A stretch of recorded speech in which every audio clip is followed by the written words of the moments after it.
as aulas e está colocando aonde? A gente está disponibilizando as gravações no YouTube, Eduardo. Perfeito, maravilha. Está no canal do grupo, GPFPB, que eu vou escrever aqui. Todas as gravações ficam lá. Beleza, obrigado. GPFFISO. Aqui no... Bom, então, bom dia para quem estiver assistindo depois, justamente a gravação, né? Hoje nós vamos discutir um artigo que foi escrito, uma das autoras é a minha orientadora do doutorado, né? E eu escolhi o artigo dela justamente porque eu sei o que ela estuda, né? E eu sei que tem bastante a ver com a gente. E eu conheço a Valéria também, a minha orientadora, no caso, é a Alexandrina Monteiro.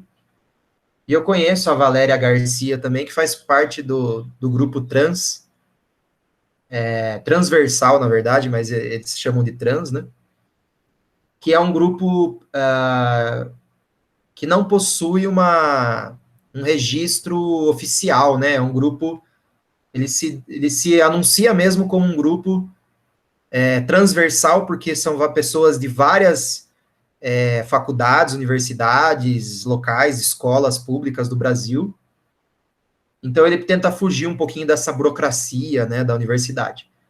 Mas também a professora faz parte, né, do grupo Fala, que é um grupo ligado à Faculdade de Educação da Unicamp.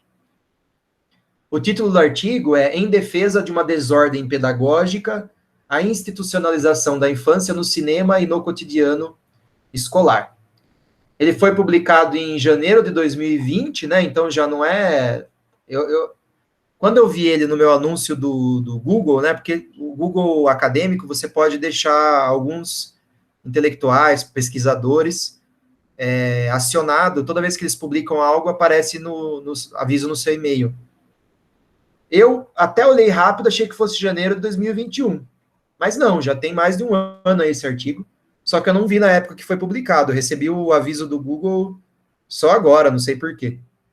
De qualquer forma, ainda é recente, né?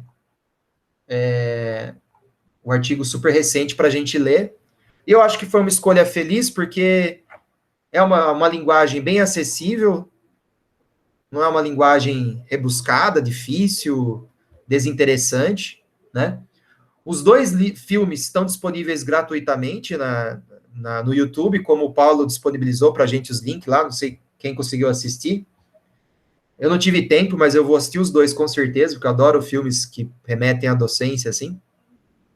Mas também no artigo ela traz explicações, né, do que potencializou o pensamento a partir do filme. Fica bem claro também isso, né? E é um artigo que, apesar de passar por conceitos como o menor, que é de Deleuze-Guattari, biopoder, que é de Foucault, ele faz isso de uma maneira tranquila, explicando a maneira como utilizou o conceito e dando destaque mesmo para a compreensão de uma possível prática pedagógica outra, né? Então, não é um artigo com aquela densidade filosófica que espanta as pessoas, né? Então, acho que foi uma escolha feliz, assim, para o grupo, para alunos que estão na graduação, e que potencializa o pensamento para alguns que já estão dando aula, já estão trabalhando na docência, tanto quanto para quem está começando a discutir, né, está começando a se imaginar professor.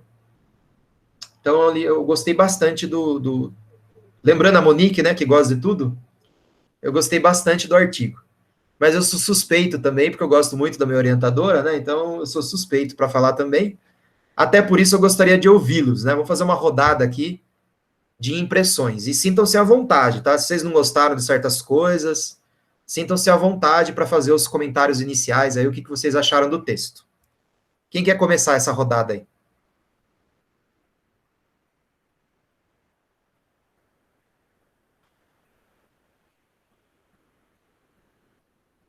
Eu começo, já que ninguém se manifestou.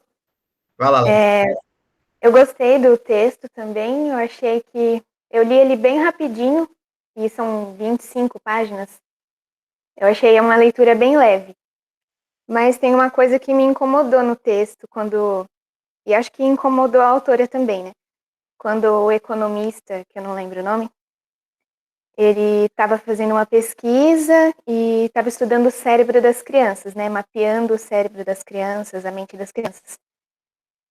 E eu fiquei meio assustada com isso, porque isso, pelo menos para mim, eu sinto que as crianças estão sendo tratadas como robôs, como se, eu vou estudar o cérebro daquela criança, mas ela vai ser igual a todas.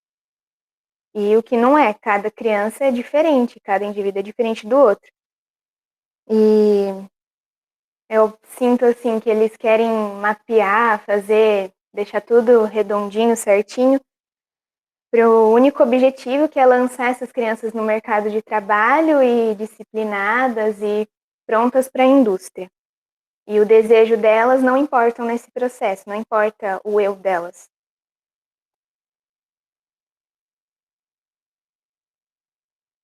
Cirúrgica, Larissa, eu acho que a grande questão que está por trás, quando eles falam de sistema opressivo neoliberal, é isso aí mesmo. É como se a vida existisse só para fazer o mercado funcionar, né? O grande mercado é o propósito da existência das pessoas. As pessoas nascem, trabalham, vivem e morrem para que o mercado circule e funcione, né? E aí até os supostos, o mercado se torna o propósito e não o meio. E até os possíveis benefícios da atividade, porque a atividade mercantil ela é necessária, né? Nós somos uma sociedade global. Só que inverte-se o mercado como o instrumento e o bom funcionamento do mercado torna-se o propósito. E o funcionamento do mercado é o quê? É as pessoas deixando de viver as suas próprias vidas para trabalhar e fazer a roda econômica circular. É só isso que interessa. Você vive depois que você cumpriu o seu propósito mercadológico, se der tempo, né? Se você tiver saúde e tempo para isso. Senão, o importante é a economia funcionando, né? E aí, como isso se traduz na educação, né? E como isso é claro na educação, né? E os filmes ajudam a potencializar essa comparação, né? O quanto é evidente que a educação parte do princípio que as crianças são incapazes, que as crianças são limitadas e que elas existem só para serem cultivadas numa determinada direção. E nada que escape disso pode ser bom ou útil. A escola é um mecanismo, né, de normalização mesmo, onde essas individualidades, onde essas potencialidades, elas não podem ser vividas, elas têm que ser apagadas. Tudo bem, quem mais? Quem vai na sequência?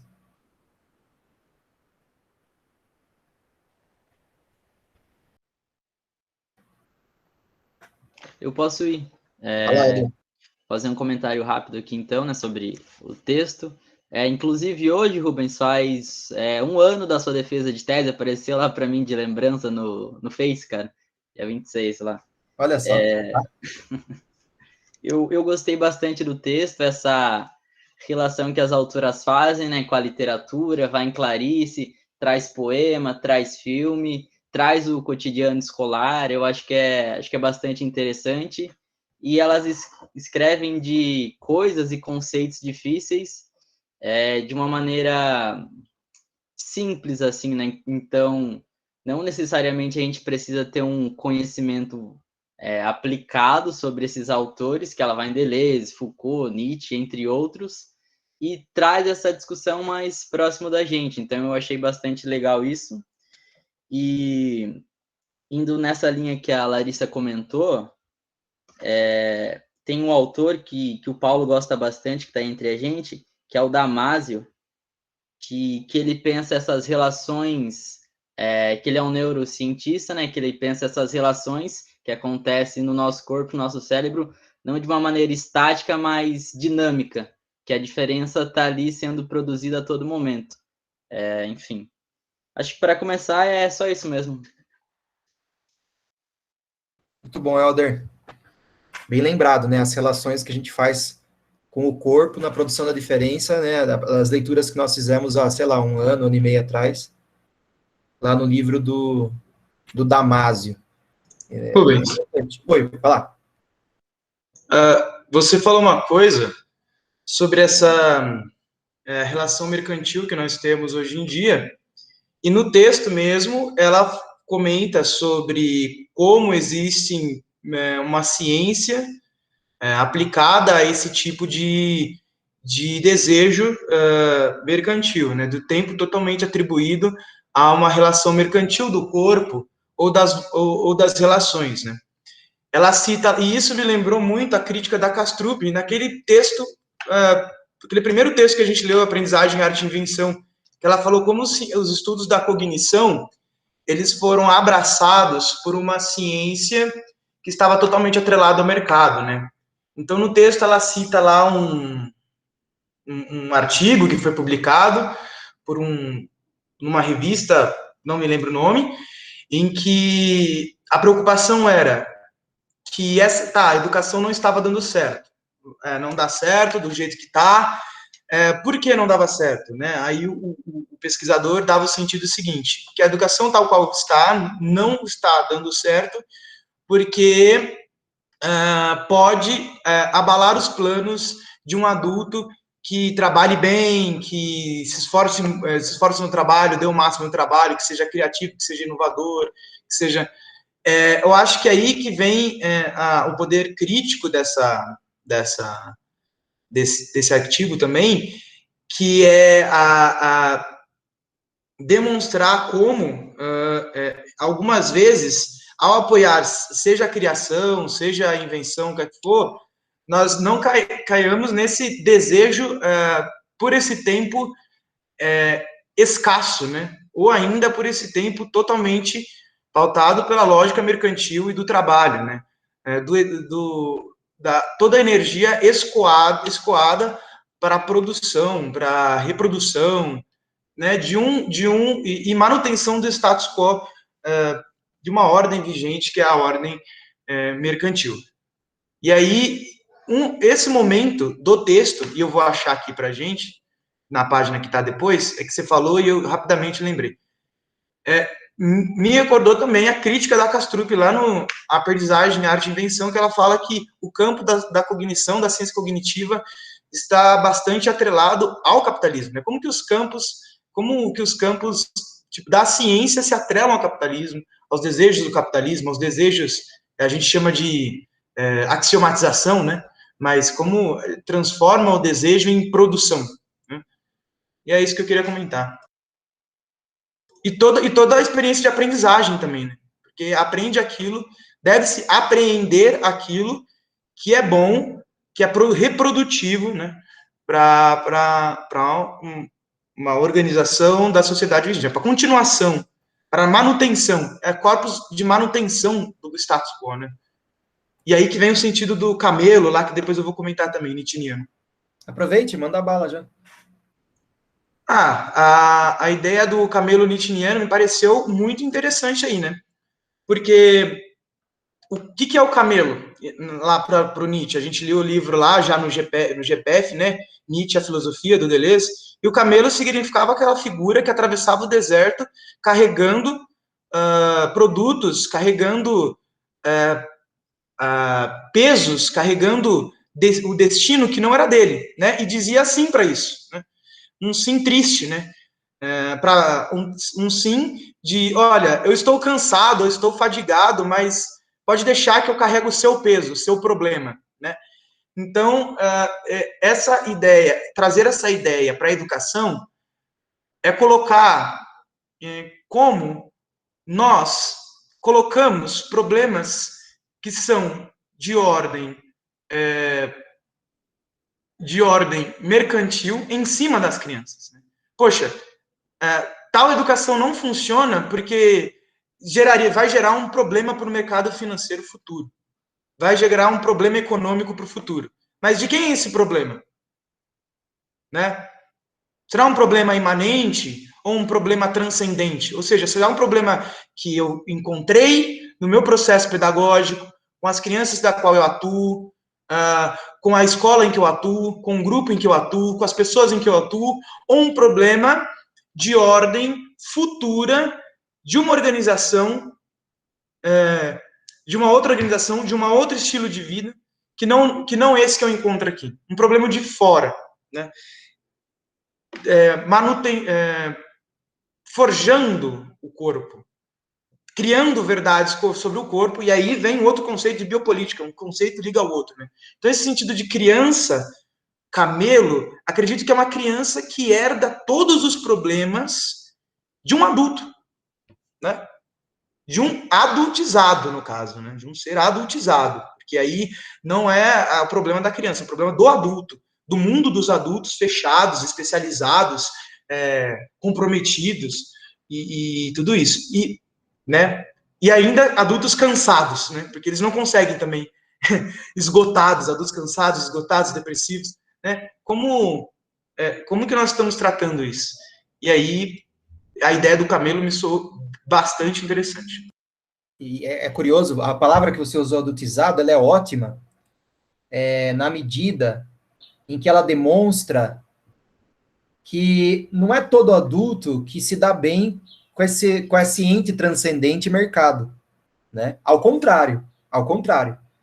Tanto em termos materiais, nós sabemos que são poucos os privilegiados, e aí a questão da subjetividade, da produção desejante, nos mostra que mesmo os privilegiados materialmente não deixam de ser determinados escravos de um sistema mercadológico, na medida em que eles não conseguem potencializar outras formas de existir que não seja, né, carregar o peso do mercado. Né? Isso ou seja, a gente pode olhar, de repente, uma pessoa altamente privilegiada do ponto de vista financeiro e acreditar que ela está plena, que ela está bem. E não está. A gente tem visto aí depressão como o mal do século, né? A gente tem visto pessoas que, além dessa multidão de excluídos, marginalizados, problemas sociais severos, como fome e a própria pandemia aí matando gente a rodo, né? Normalmente são os que têm pouco acesso a tratamento ou que são obrigados a estar expostos ao vírus por necessidade econômica. Então, mesmo diante desse contexto que a gente vê que são uma determinada parcela que paga o preço maior, mesmo assim os beneficiários não parecem estar tão bem, né? Então, adultizado é bom para mostrar que é um processo de convencimento, né? E aí a hipótese Desculpa, pode falar. Não, termina aí. Não só adultizado, né? Porque isso, crianças também não se dão bem com esse processo. Né? Você fala, não, o adulto não se dá bem, mas a criança lá, né, já não se dá bem com esse processo, entende? Quem assistiu o filme lá, ainda mais aquele Pequenas Rosas Vermelhas, acho que é o nome, não dei spoiler. Observou isso. Percebe? Oi? Não dei spoiler que eu vou assistir ainda. Ah, foi mal, mas, bom, divirta-se lá. Mas calha bem. Tô brincando, pode fazer o comentário do filme, tô zoando. Não, agora eu vou deixar, é bom deixar o suspense assim, porque a gente fala assim, nossa, será que o filme é da hora mesmo? Instiga, assistir, sei lá, eu acho. A tese do artigo aqui, a hipótese que elas defendem é que a institucionalização da infância, na atualidade, tem dificultado a construção de relações solidárias e coletivas, implicando um certo modo de ser criança que tende a reforçar características narcísicas e individualistas. Talvez um modo de infância encharcado de princípios neoliberais. Ou seja, a escola está ensinando esse modo de vida mercadológico, o que vai matando na criança a possibilidade de ser outras coisas ao longo do seu processo de escolarização, né? Ela vai sendo tolhida na sua manifestação, tanto que o artigo encerra sem apresentar nenhum modelo, né, do que fazer, então, né? O que ele vai dizer como uma pista, né, uma possível pista, é ouvir mais as crianças, né? Porque elas ainda não foram completamente adultizadas. Elas ainda têm desejos que escapam dessa lógica competitivista, mercadológica, né, dessa lógica que tem impregnado, dessa lógica neoliberal que tem impregnado todos os âmbitos, inclusive educativo. Elas ainda não foram completamente convencidas de que a melhor maneira de viver a vida é disputando um espaço no mercado de trabalho, consumindo o máximo que você puder e acumulando o máximo possível de riquezas materiais que você conseguir de acordo com uma suposta meritocracia. Elas não foram convencidas que essa é a melhor forma de viver, né? Elas ainda conseguem apreciar coisas simples. Elas ainda conseguem apreciar estar juntas debaixo de uma árvore. Elas ainda conseguem apreciar uma tarde livre, sem preocupações financeiras, preocupações do futuro, sem a carga do camelo, né? Então, até a própria metáfora nietzschiana é bem interessante, na medida que o estágio final da transvaloração é a criança, né? Então, o camelo precisa do leão, o leão vai rugir, vai falar, chega dessa porra, cansei dessa vida, tô cansado de carregar a carga dos outros, tô cansado de ser, né, feito de burro, né, de camelo, e aí, só que o leão ainda não produz seus valores, ele só ruge. É a criança que sabe produzir os seus valores, né?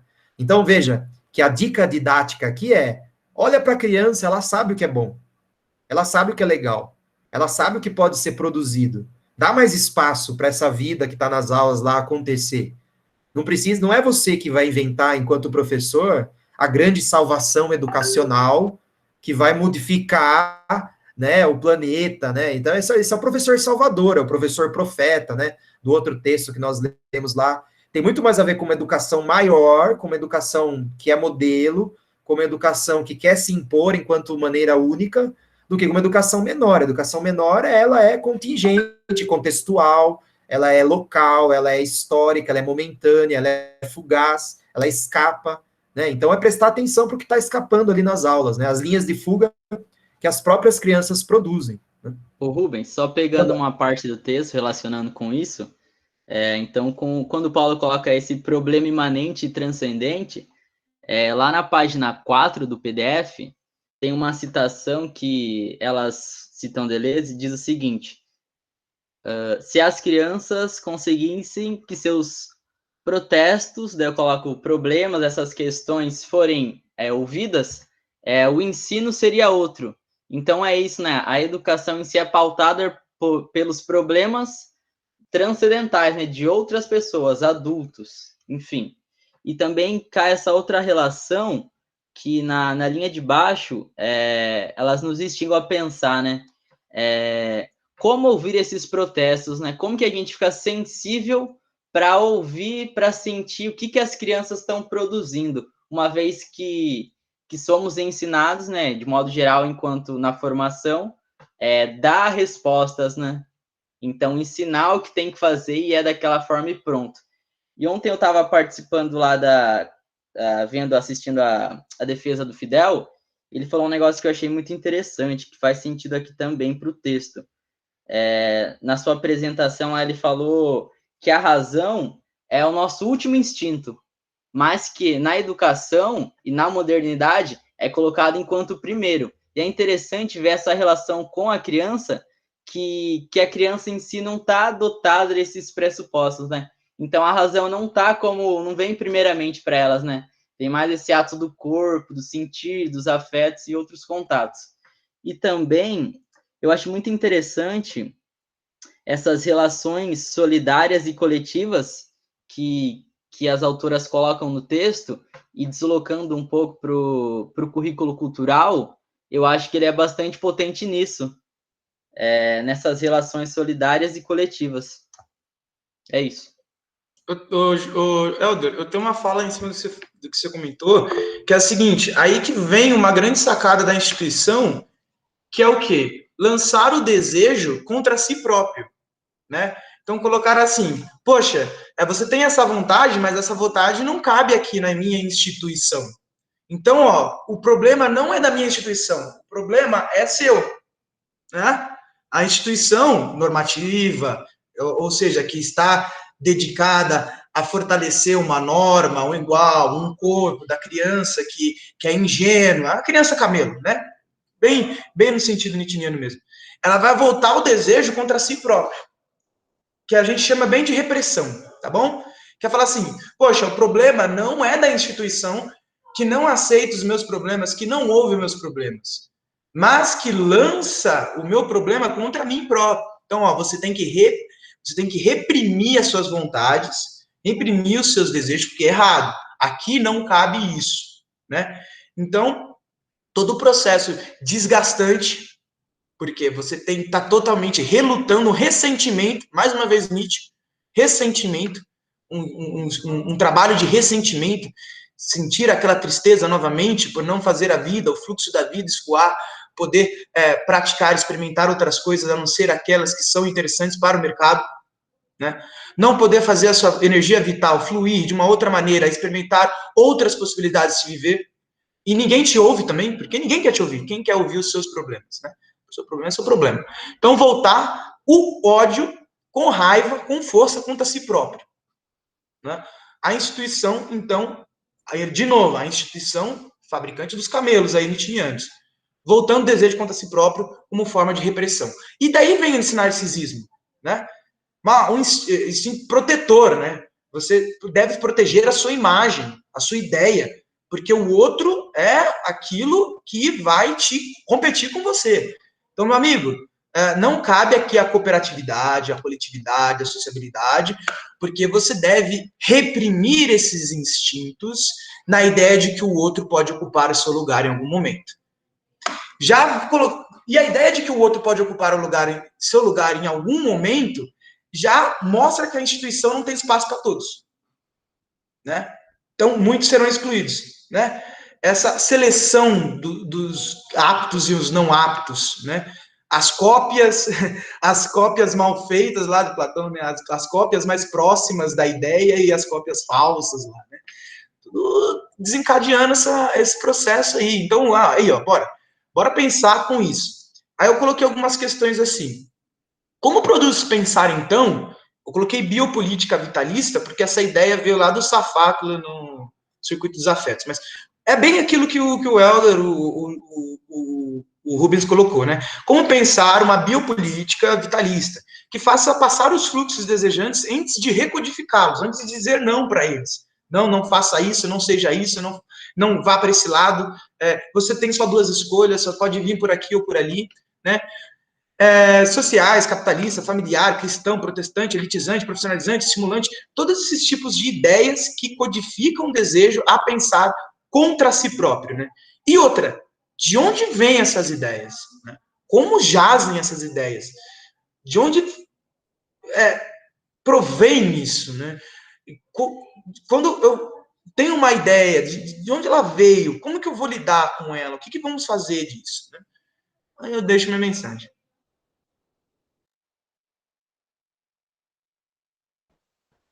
Muito bom, Paulo. Concordo com os raciocínios. Inclusive, a partir do processo de que não há espaço para todos, o que você disse, e que alguns vão sendo excluídos, vai criando não só as cópias ruins, né, o simulacro, como vai criando a hierarquia também, né? Que aqueles que atingem postos mais evoluídos, supostamente são pessoas superiores, né, são os merecedores, né, dentro de um suposto regime meritocrático de classificação e hierarquização social, porque o grande intuito de você classificar as cópias é você hierarquizar, né? E essa hierarquização é o motor por trás de um regime neoliberal, né? Então, toda a ideia do neoliberalismo, né? E aí, pensando lá com o nascimento da biopolítica de Foucault, é gerar uma subjetividade homo econômicos, né? Alguém que privilegia a atividade do mercado acima de qualquer coisa, como se não houvesse vida possível fora de uma organização mercadológica, como se qualquer mecanismo que buscasse dignidade, solidariedade, vida humana para além da questão financeira, fosse um mecanismo nefasto, fosse um mecanismo que, ao final, produzisse coisas ruins. Mas olha só, não está produzindo nada de bom e faz tempo. O grande argumento é que qualquer subjetividade que não seja homo econômicos, ela é ruim para uma organização porque futuramente ela traz o entrave da roda do mercado e isso traz consequências ruins para a sociedade. Mas é como se ninguém tivesse vendo que não está bom do jeito que está. Não está legal do jeito que está, né? Como se as pessoas não estivessem vendo a quantidade de pessoas excluídas de qualquer nível de dignidade mínimo, como se as pessoas não estivessem vendo o quanto, trazendo para a educação, a escola é um local opressor, né? E como uma fábrica de camelo, como o Paulo referenciou, e como o resultado disso são subjetividades empobrecidas. O quanto a gente está produzindo uma sociedade triste, uma sociedade consumida pelo medo, pelo governo da dívida, né? Pela dificuldade de se relacionar, pela dificuldade até de se explorar, né? Pela dificuldade de... Porque isso vai sendo matado, né? Vou trazendo para a educação novamente, como isso vai sendo trucidado ao longo de 20 anos de processo educativo básico, o resultado é alguém que tem medo de se explorar, de dançar, de aproveitar, de dar chance para coisas novas, governado como está pela insegurança, governado como está pelas leis do mercado, governado como está pelo medo da competição, né? E mesmo quando atinge certos postos e certos benefícios econômicos e materiais, essa pessoa está sempre com medo de perder o que ela tem hoje. Como que pode ser amanhã? Não, eu preciso continuar me comportando. Eu preciso continuar estudando. Por quê? Porque você gosta? Porque é legal? Porque você é feliz estudando? Não, porque eu preciso continuar estudando, porque senão o mercado me tira para fora. E aí, fora do mercado, eu vou passar fome, eu vou perder minha casa, eu não vou sustentar os meus filhos, etc. É sempre esse ciclo, né, que imobiliza esse potencial criador das pessoas, essas linhas de fuga que nós produzimos desde criança, né? Mas que quanto mais adultizado, quanto mais camelo, quanto mais medroso, quanto mais, né, acovardado frente às necessidades que o próprio corpo pede, mais amém a gente fala, né? E mais a gente vive esse ciclo, né? E esse ciclo começa lá na escola. Daí o desafio que as professoras lançam aqui, né? Como dar aulas que não sejam tão normalizadoras, né? Como promover uma educação menor, que não seja tão atenta aos interesses do mercado como se encontra hoje. Outra coisa que eu acho que o texto pode falar é nos perguntar como dar aula como um cinema, né? Porque o Deleuze pensa isso, né? Que o nosso pensamento ele não é que parece, né? Mas ele se inspira no cinema para pensar o pensamento, digamos assim. Como dar aula no cinema? Se a gente pega um filme, é muito interessante isso. Há momentos em que nós nos aproximamos, nos afastamos, ficamos próximo do personagem, levamos um susto, retornamos, prestamos mais atenção, não gostamos, construímos críticas. Eu acho que ou temos ideias. Acho que esse texto, com a minha leitura, pensou um pouco isso também, né? Como dar aula como cinema. Deleuze pensava isso, né? Mas não no sentido de ser um astro pop, não é isso? Mas de construir uma narrativa, sei lá, dos acontecimentos da aula, né? De se aproximar, se afastar, agir, repousar um pouco. Quando você assiste um filme novo, é quase que isso, né? E esse texto acho que trouxe essa ideia também. Ô, Paulo, muito legal isso que você comentou. Eu acho que também faz relação com o texto que a gente discutiu semana passada, que o Rubens elencou lá uma pista de uma aula teatral, né? Então, quando a gente vai apresentar uma peça de teatro, a gente tem que repetir bastante, assim, né? Para entrar em sincronia em si, para apresentar, né? Então, tem todo esse preparo que a gente tirou como uma lição pedagógica, né? Para relacionar com a nossa prática, mas quando vai atuar, tá nesse jogo aí que você representou também para com o cinema. E é muito interessante, um pouco antes da sua fala, que lá no texto, na página 8 do PDF, tem uma parte que elas colocam o seguinte: como se pode ser criança, né? E relacionam lá com o dever ser com Nietzsche. E também o que esse texto me fez pensar o que pode, né, o ser criança, o que pode esse corpo, né, naquele sentido que o Spinoza bem aponta. E por isso que talvez fica para mim nessa grande pista desse contato com as crianças. Outra coisa que o Rubens comentou que é muito legal, assim, né, e que também está no texto, lá na página 10 do PDF, ela cita um autor, o Giddens, fala dessa colonização do futuro. Então, tem isso, né? Então, o futuro em si já está colonizado, e eu trago outro autor aqui também, que é o Krenak, que ele fala que a gente está tão adaptado com essa vida capitalista, neoliberal, que a gente nem sequer consegue pensar em outro modo de ser, né? De existir, a não ser esse. Helder, muito legal o que você está falando, né? Trazer o Krenak para essa relação, que eu acho que ele é bem um tapa na cara mesmo, o quanto os textos dele são simples e o quanto eles nos choca por estarmos distante daquilo. E eu gostei muito que você trouxe a questão do teatro, que eu acho que tem tudo a ver, sim, enquanto professor, mas também o que o cinema me faz pensar, eu acho que eu não tenho leitura, nós não temos leitura no grupo ainda, dos livros solos de Deleuze sobre imagem e tempo, né, sobre o cinema. Então, falta um pouquinho para argumentar nesse sentido. Mas eu gostei do que o Paulo falou, porque me fez pensar que a aula também pode ser um espaço de afetação como o cinema é, né? Então, talvez o professor não precise ser sempre o diretor, né? Acho que essa relação é meio óbvia, o professor é o diretor do filme. Eu acho que dá para fugir um pouco dela e pensar que, da mesma maneira como o cinema nos afeta e nós somos levados a sentir certas emoções, né, a pensar certas coisas, a gente pode deixar que uma aula afete também, né, uma aula enquanto enquanto crianças desenvolvendo uma atividade.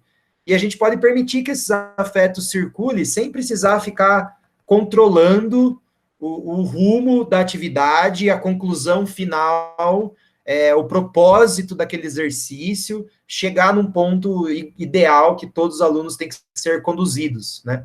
Mas é deixar um pouquinho solto esse campo dos afetos, ser afetado pela música, ser afetado pela bola, ser afetado por aquela dança, ser afetado por aquela ginástica, por aqueles materiais, né? É como buscar esse espaço menos racional, digamos assim, menos controle, né? De mais liberdade, eu diria. Ô, Rubens, eu anotei aqui só uma frasezinha aqui, eu não sei se vai encaixar nisso que você disse agora ou em toda a nossa discussão aqui, que, aliás, eu estou calado aqui, que eu estou ouvindo um aprendizado fantástico. Diz assim, né? Talvez precisemos, então, ver menos e sentir mais. A ordem que nos controla nos impede de sentir a desordem da vida que pulsa. Seria isso aí ou eu fugi totalmente? Eu acho que é isso aí, sim, né? Porque tem toda uma discussão de como o conhecimento organiza o caos. O mundo em si é caótico. E aí existem formas de organização do caos, né? O conhecimento filosófico, científico, artístico. E no livro de Deleuze não tem nada sobre religioso, mas eu acredito que também a própria religião seja uma forma de organizar como a gente enxerga a vida, né? Só que às vezes a vida é organizada de fora, né? Então as pessoas a escola faz isso, a escola pega uma organização que não é nossa, que não é do aluno, que não é da criança, e ela apresenta essa organização pronta já. Olha isso aqui, ó, a vida já está organizada.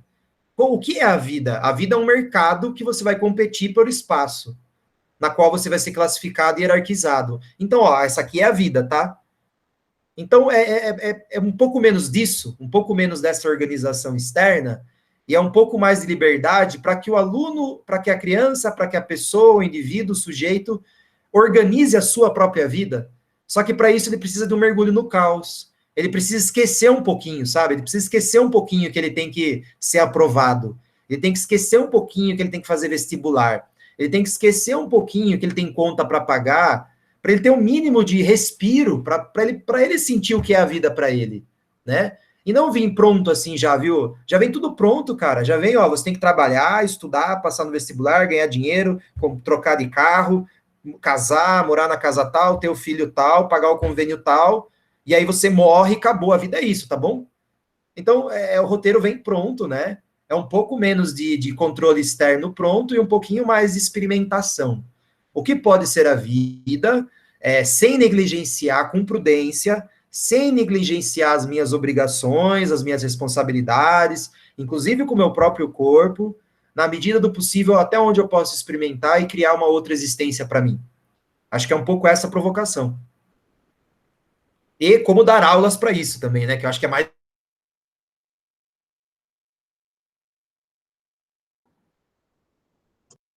Uma frase lá do evento do Deleuze, né? Que a gente foi lá na Unicamp, tinha uma figurinha, achei legal, que tem conexão aí com o que você falou. Acho que o grande lance, a gente precisa, o Alexandre falou muito bem, né, que a gente precisa ver menos e sentir mais. Eu acho que o grande lance é que a gente não vê, cara. A gente percebe muito. Tá toda hora percebendo, sabe? Percebendo o erro. E perceber o quê, cara? Você olhar e já ter uma ideia, entendeu? Falar, mano, percebi que aquilo é danoso, percebi que aquilo é errado, percebi, já é uma predisposição nossa, né? Perceber as coisas. Perceber é relacionar, entendeu? Uma questão de percepção. Eu acho que isso é um grande problema que talvez nós podemos pensar, é como perceber menos. Essa atividade anterior ao pensamento, que é ficar, eu vou assistir um filme, não porque eu posso ser afetado por um filme, mas porque eu tenho que produzir uma crítica sobre ele, sabe? É tipo essa, eu tenho que ir lá para ver se ele é bom, sabe? Eu vou lá porque eu vou assistir Godzilla e King Kong porque eu gosto do Godzilla, entendeu? Você vai lá porque você quer perceber os momentos que o Godzilla vai... Entendeu? Acho que é perceber essa antecipação dos acontecimentos. Né? Que o Helder falou que é a colonização do futuro. Ficar percebendo as coisas, sabe? Paranoia, uma noia, assim, sabe? Puta merda, tem que tomar cuidado com isso, senão no futuro... Aí você percebe o que é errado, o que é certo, e fica percebendo toda hora essa reatividade do pensamento. Acho que a gente vê menos. Porque a visão é uma sensação. Né? E como uma sensação, ela é mista, não é só visão. A visão, fecha o olho e tenta andar pela sua casa. Fecha o olho e tenta comer. Fecha o nariz e tenta comer alguma coisa. Os sentidos são relacionados, né? Não dá para dividir eles ao fato. Mas acho que um problema grande que podemos pensar, talvez, é como perceber as coisas mesmo. Não sei se vocês concordam. Ô, Paulo, é bem legal isso aí que você falou da percepção, porque relaciona com a educação física, né? Com a educação física, com o movimento e a técnica. Então, pensando a dança aqui, ou a ginástica, enfim, qualquer outra prática corporal, quando a gente olha a dança, quando a gente olha a ginástica, a luta, enfim, a gente tem essa percepção de um modelo, de um padrão de técnica, né? E quando foge disso, a gente tem essa ideia de falar, putz, tá errado, não é desse jeito. Não estou dizendo que a gente tem que fazer isso, mas vamos falar assim, na hora que acontece, é outro contato, né? Num jogo de futebol, numa luta, a hora que você está lutando, você treina a técnica, a dança, a ginástica, qualquer coisa. A hora que você vai aplicar isso, às vezes não sai corretamente nessa técnica. Às vezes nas nossas aulas a gente está bastante preocupado em falar, olha, a técnica é isso. Então, relacionando aí com a percepção que você falou, acho que tem bastante relação, cara. Ou até com a própria cultura mesmo, né? Eu quero que eles percebam isso, sabe? Boa. Aí, se eles não percebem isso, né? O ponto que eu quero chegar da minha ideia, você não abre espaço para o estranhamento, que é a prática própria do pensamento, do encontro, né?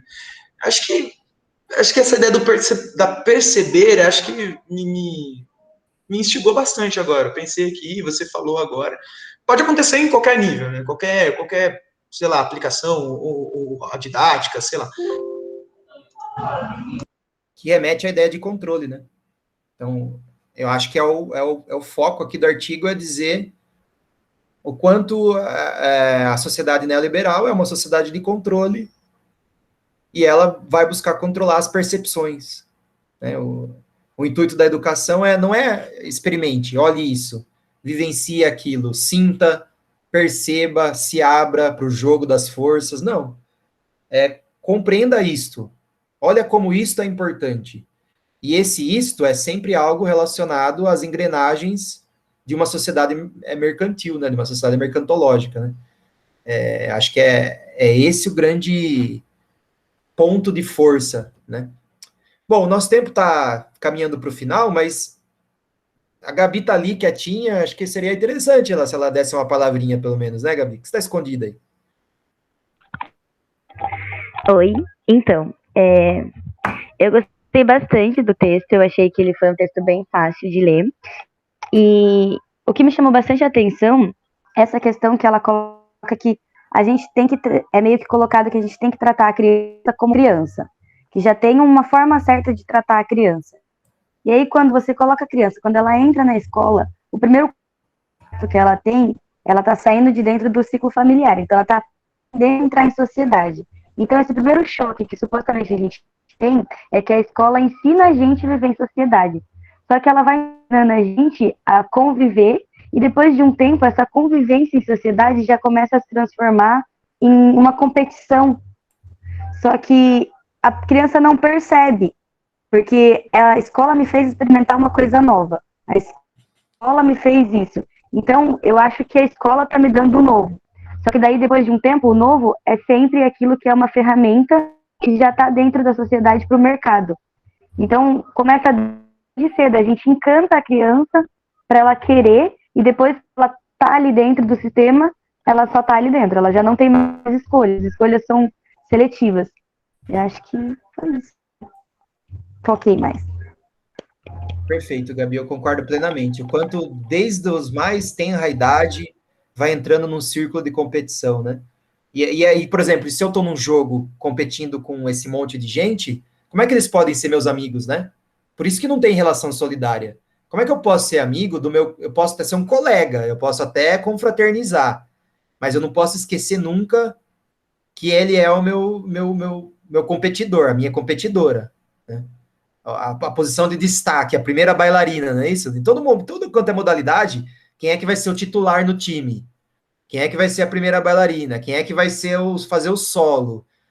Todos os espaços culturais, eles estão entremeados pela questão da competição, porque a questão da competição é o motor de funcionamento da sociedade na sua maneira mais ampla. É como se não pudesse haver nenhuma manifestação de cultura sem um vencedor que o diferencia dos derrotados, né? É como se não pudesse ter um balé onde não tivesse uma bailarina de destaque, é onde se não pudesse ter uma modalidade de diversão lúdica que não tivesse um time vencedor, né? Na CM, quando eu apitava lá e eu não contava os gols, e eu não contava mesmo os gols, porque a filosofia era que ali não era um ambiente competitivo, os velhos ficavam putos comigo, porque eu não contava os gols. Eu falava, conte você, então, você tá tão preocupado assim em saber quem ganha, mas 15 minutos, vai sair todo mundo e vai entrar quem tá de fora para jogar, independente se você ganhou ou você perdeu. Se você tá preocupado quem ganhou e quem perdeu, conte você os gols, né? Por quê? Porque não consegue, o cara tá ali para fazer exercício, para gastar caloria, porque o médico mandou emagrecer um pouco, e ele tá mais preocupado, e às vezes nem se mexe em campo, né? É uma pedra lá parada, né? Em vez de se preocupado em correr um pouquinho para né, se salvar lá do infarto, ele tá preocupado em quem ganhou e quem perdeu, sabe? É um negócio, assim, que vai atravessando todas as esferas culturais, né? É um negócio, assim, e começa a sufocar, né? Fale sobre isso. O esquecimento em Nietzsche é uma força ativa, cara. Tipo assim, a criança é muito foda, que a criança esquece. A criança esquece, cara. Pô, machucou agora, tá lá, fazendo outra coisa. A gente fica reclamando, pô, como que pode isso, cara? Brigou agora, tá brincando com aquele menino, aquela criança, aquele outro cara. Esquece, cara. A gente é dotado dessa capacidade, ou como que a gente foi ensinado a não esquecer as coisas, né? A gente não esquece, a gente fica remoendo. Mais uma vez, o camelo nitiniano fica remoendo as tristezas, fica remoendo as angústias. Ressentido, sabe? Pô, interessante demais. Um conceito puxa o outro. O Helder quer... Encerra a nossa discussão, então, Helder. Você escreveu um negócio aqui? Não, só fez relação com quando a Adriana Gerres, ela veio apresentar uma fala lá no GPF faz um tempo, e ela mandou alguns vídeos lá para a gente ver, umas apresentações que do primeiro contato foi bastante estranho, assim, sabe? Acho que é para abalar essa noção de representação que a gente tem da dança. Então, com umas músicas bastante diferentes, os corpos assim, e que não tinha necessariamente esse espaço centrado para uma pessoa só, entendeu? Para essa hierarquização. Legal, gostei daquilo e cabe aqui também. Muito bem, gente. Alguém que tem um último acréscimo?